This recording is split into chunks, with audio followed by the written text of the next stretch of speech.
Now, the next question that we are always asked from our beloved clients is that what are the safety equipments or the gears that you're supposed to be wearing?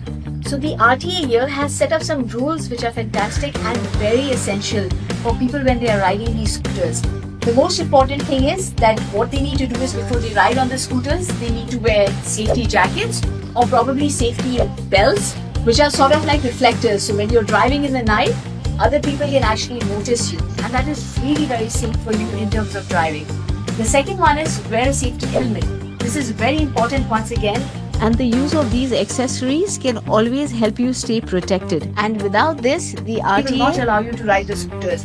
Shoes should always be on, and make sure that your scooter is very well equipped with night lights. So this is a very important part where you're supposed to be having the lights on and the safety equipment, as you can see. As you can see, this rider is wearing every single thing, and only then the RTA will permit him to ride.